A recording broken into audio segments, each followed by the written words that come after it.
In the 18th century, in the small town of Medvedja, local gypsies went to a graveyard and dug up the body of a dead soldier, Arnold Paul. Townspeople claimed that during nights, Paul's dead corpse would return and attack villagers and livestock. On opening the grave, the villagers noticed that Arnold Paul's body had moved from its original position. The body appeared fresh and undecayed. Its jaws were open and blood was trickling from its mouth.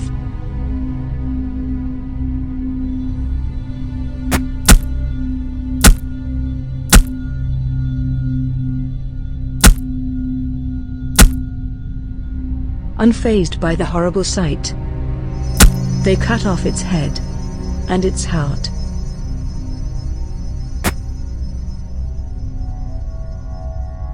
Arnold Paul's head, heart, and body were taken to the shores of a nearby river, where they were burned.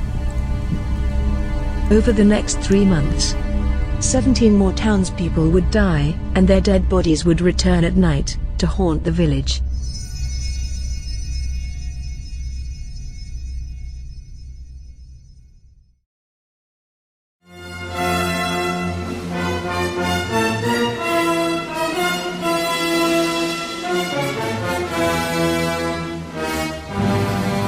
Vampires are creatures that terrify and fascinate us at the same time. In modern culture, vampires use charm and charisma to sink their fangs into victims' necks to obtain blood. But vampires were not always considered entertainment. Humanity has always been afraid of what it does not understand. Throughout our existence, myths and legends have reflected our feelings, beliefs and misunderstandings. More often than not, vampire stories have represented the complexity and profundity of our biggest fear. This fear has spawned tales of the undead, creatures trapped between worlds in nearly every ancient culture. While they may sound different at times, these myths are all retellings of deep-rooted superstitions that have changed slightly to fit different times. But how much of what we fear today resembles fear solicited by vampires in early history? In this episode, we will examine the history, folklore, and science behind vampires. Join us for an exploration of one of the world's most feared creatures, vampires.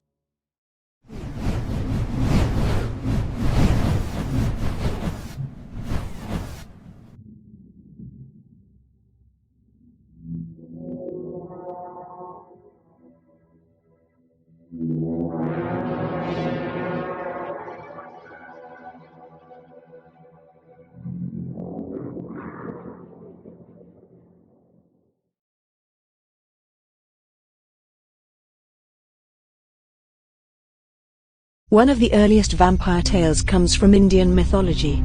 Vitalpachisi, originally written in the 8th century. Written in Sanskrit, it is a collection of 25 stories that tell the difficulties faced by King Vikram while hunting a spirit named Vital. Vital hangs upside down on trees and has the power to inhabit and animate dead bodies. Vital was once human. His parents, lacking the ability to bear sons, went to a sorcerer named Shantashil for help. Shantashil performs magical rites on the banks of a river, in a cemetery where dead bodies are burned in a pyre. Hovering in the air, around the pyre, are the spirits of men who were burned, and await for an opportunity to inhabit new bodies. Shantashil blessed the couple with twin sons under the condition that both be educated under him. In time, Vital came to learn that the sorcerer planned to return his brother to his parents, but he, Vital, would be sacrificed so that Shantashil could gain control of his soul, become immortal, and rule the world. In the story, Vital reveals that the sorcerer's plan is to also sacrifice Vikram by beheading him. Following Vital's advice, Vikram instead beheads Shantashil, and asks the gods that the sorcerer's spirit be cleansed of all sins, and returned as a good living being.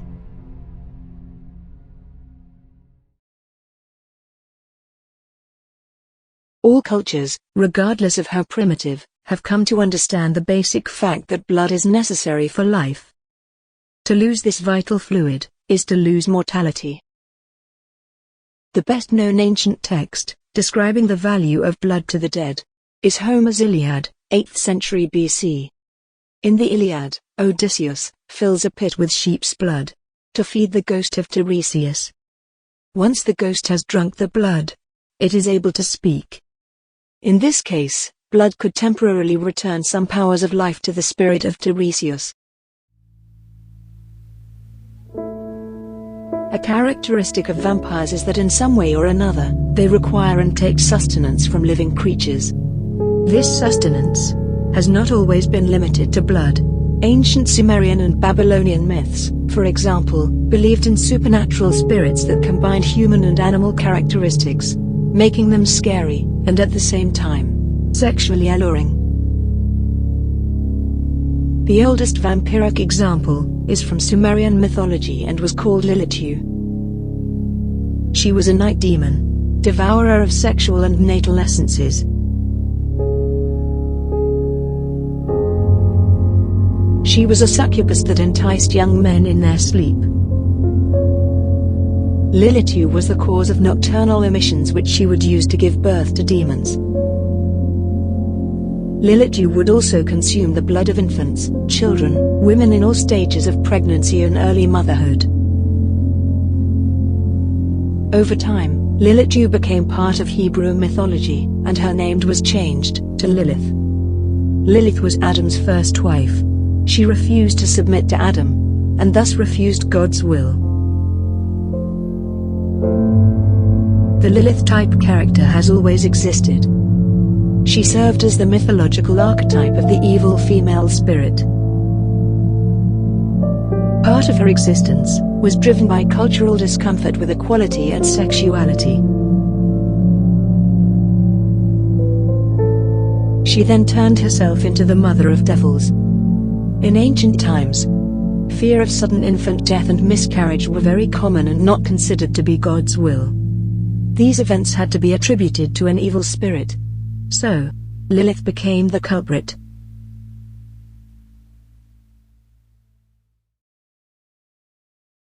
Hinduism, the oldest religion in the world, believes that every action in life has an eternal consequence.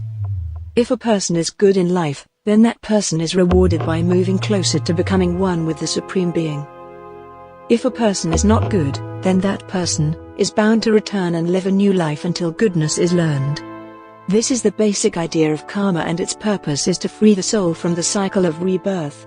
The ancient Greeks recognized that with extraordinary bad fortune or behavior, the soul might be trapped indefinitely and could not become free from the body, and was forever doomed to roam trapped, yearning or ravening, between life and death. The dead could exit their graves at night, visit their former home, attack its family, and return to the soil by day.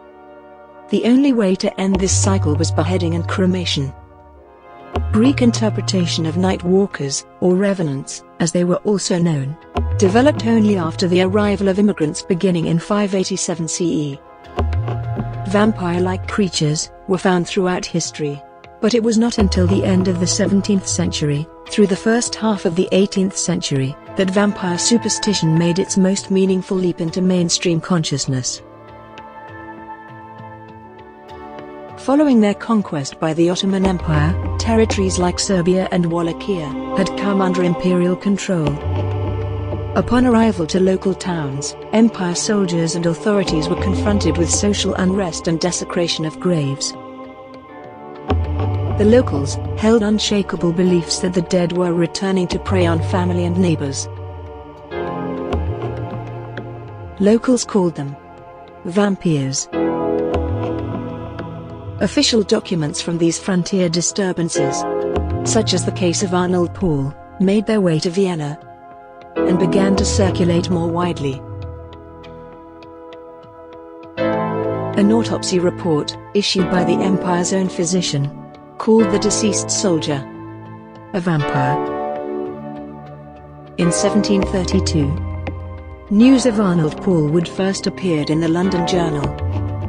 At the time, the Age of Reason was emerging, so the journal scoffed at the fear and superstition among peasants who claimed Arnold Paul was a vampire.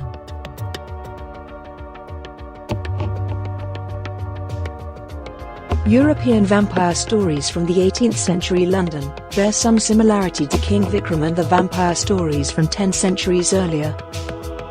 But how could this happen? 21st century science is offering a possible answer.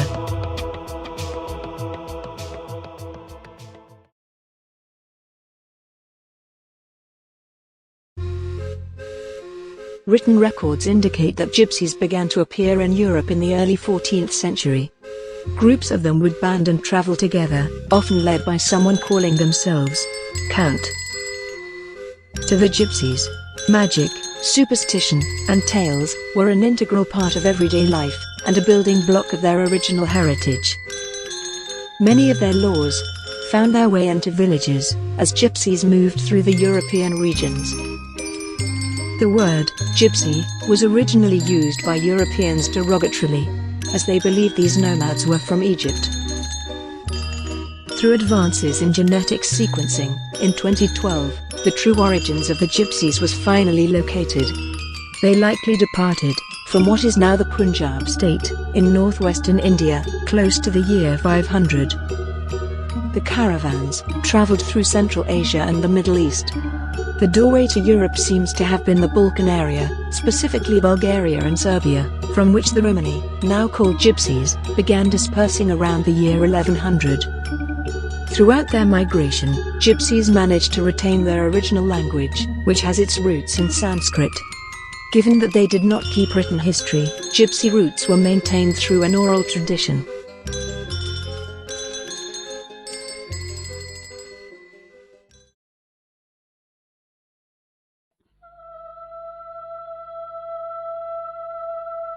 In the fall of 1347, 12 ships arrived at the port of Messina, Sicily. The galleys were carrying a deadly cargo. Smelling corpses covered their decks. Those on board, lucky enough to still be alive, begged God to forgive their sins.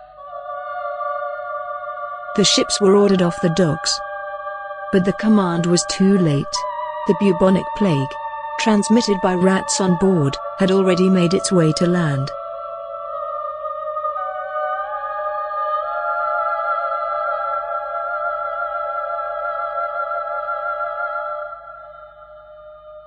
Within 12 months, signs of the disease erupted all across Europe. A soaring fever, followed by an outbreak of black boils in the armpits, neck, and groin. From these, the plague received its name, the Black Death. Medicine, in the 14th century, was in its infancy and no cure for the Black Death existed.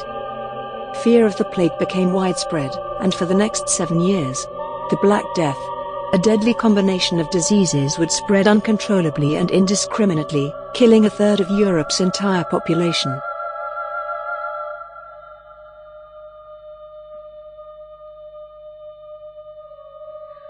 This was a world of scientific ignorance. No one understood germs or contagion. But symptoms were visible and became harbingers of death. Most people would blame the Black Death on undead spirits preying on the living. Gypsy lore and mythology. Symptoms and deadliness of the Black Death, and ignorance of the different ways human bodies decay, provided the perfect stage for the vampire lore to propagate throughout Europe and the world.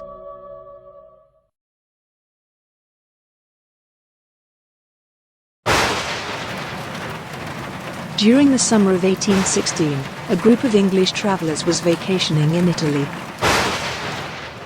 Part of the group was comprised by 18-year-old Mary Godwin, the poets, Percy Shelley, age 23, Lord Byron, age 28, and Byron's physician, John Polidori, 19 years old. Unable to partake in outdoor activities and looking for amusement, the group spent hours composing and sharing their own frightening stories to each other. As candlelight flickered inside the house, and lightning flashed across the surface of Lake Geneva, Two iconic tales dealing with reanimating the dead were being born.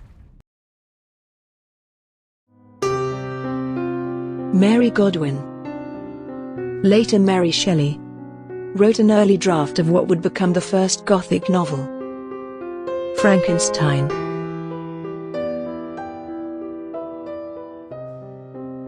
Dr. John Polidori composed a short story,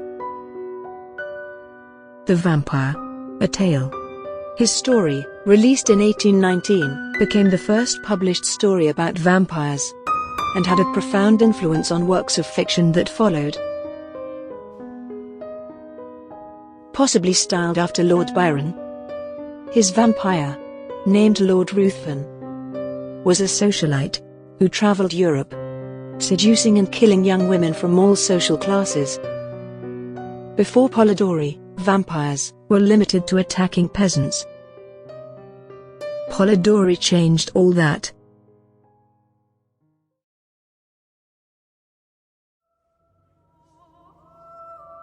"80 years after John Polidori's Lord Ruthven was conceived, Irish author Bram Stoker unleashed Dracula onto the world.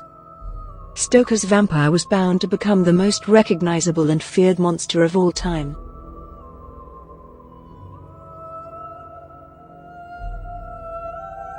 Surviving notes in Stoker's own handwriting indicate that Dracula was not just a product of his imagination. Count Dracula combined existing vampire folklore with new abilities based on newspaper reports such as shape-shifting, mesmerism, enormous strength, and no reflection on mirrors.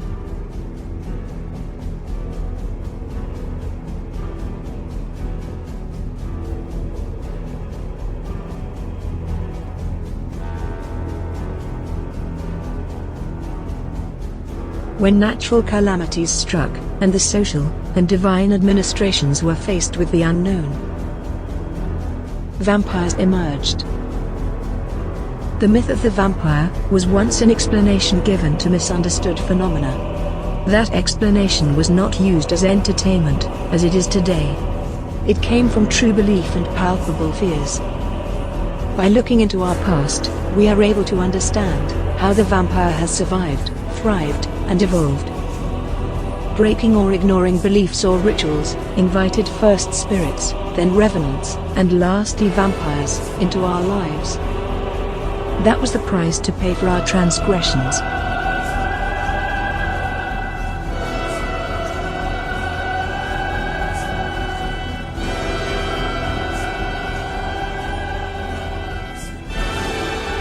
The vampire will eternally live somewhere deep within us, but always outside of the comforts of what is familiar. And it is forever waiting to attack.